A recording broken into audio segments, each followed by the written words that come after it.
やはり年月が経ってますんで、こういう周りがだんだん錆びてきているというか、ちょっと色が変わってきてますね。あんまり砥石をかけると、ここが平面が狂っちゃいけませんので、まあほどほどに。あんまりピカピカになるまでやったら、この精度が多分狂うと思いますんで、まあこのぐらいでやめとくんがいいんじゃないでしょうかね。これ以上やろう思ったら、業者に持ち込んで面検してもらうと良いかもしれませんが。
シリンダーヘッドはですね、4気筒あるうちのどれか1箇所は圧縮上視点でエンジンが停止すると思うんですが、その場合、バルブは閉じたまんまでエンジンが停止するということになるんですが、他の3気筒はインレットバルブだけが開いとったり、エキゾーストだけがわずかに開いとったり、あるいはこれ全部少し開いていたりという止まり方をするんで、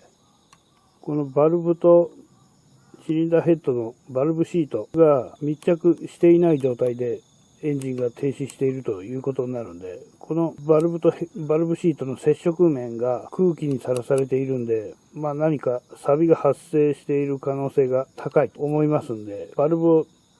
外して接触面の様子を見てみると。で、不良な場合はこれをすり合わせという作業ですね。あとは若干オイルが下がっているような気がしますんで、バルブのステム、シールの交換をやるということになりますね。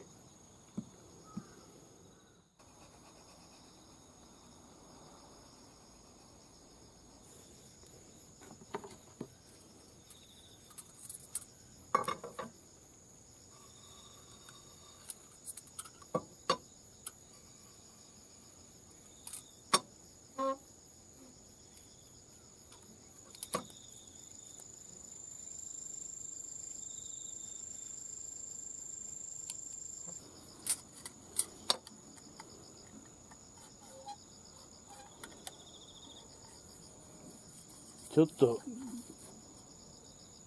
限度がどうなんか、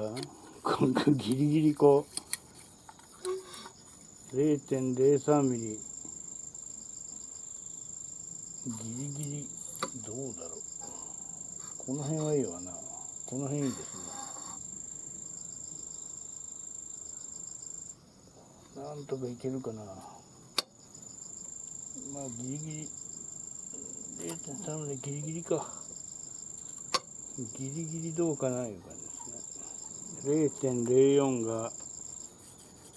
0.04 が通過する感じがしますね。部分的に若干歪みがあるんじゃないですか。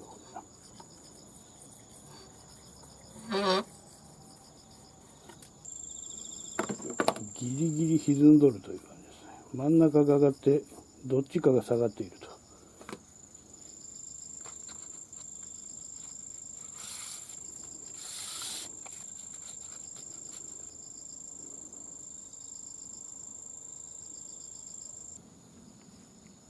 シリンダーのカムのキャップですが、こういう組み付けた状態でですね、ここからボーリング通してボーリングしてあるんで、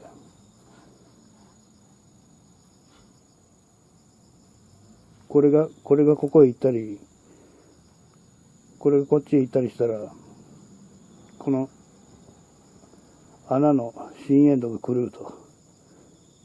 狂ってちょっとカムの回転抵抗が増えるということになるかもしれませんね。というか穴が完全に合わなくなるかもしれませんね。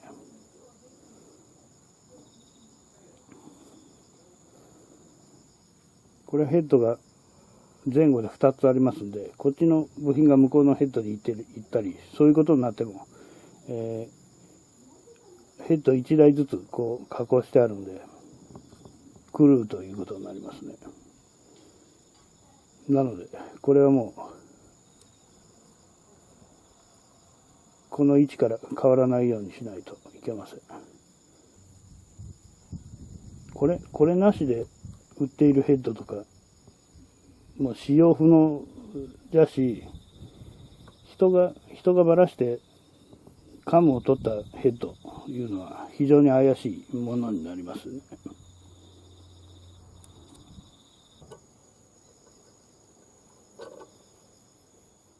やはり長期放置がいけないのか、バルブのこの当たり面が良くないですよね。これしばらく走ったら当たるかもしれませんが、開いたまま放置されてるんで、この辺りとかあんまり用ないですよね。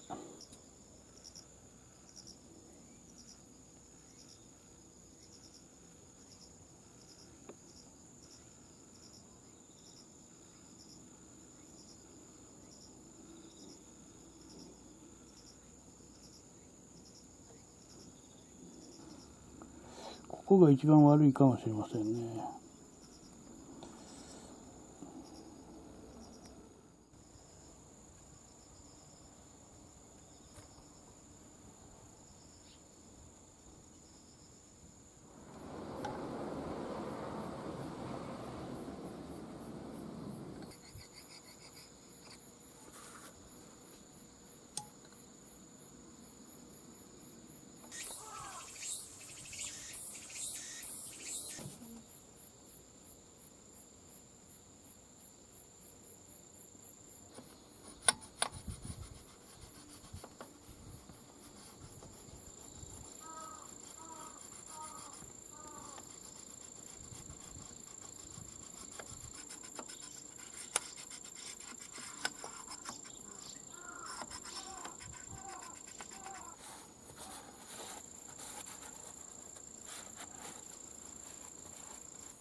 シリンダーブロックの歪みはありませんね。あとはシリンダーの、内径の限度値いうのがありますんで、限度いっぱいまでこのホーニングをすればこの傷が消えるかもしれませんが、わざとシリンダーを摩耗させることもないんで、これはもうこのままいきます。あとはエンジンが動くうちに錆が取れるところは取れるんじゃないかと思いますね。勝手にちびるのを待つということにしましょうかね。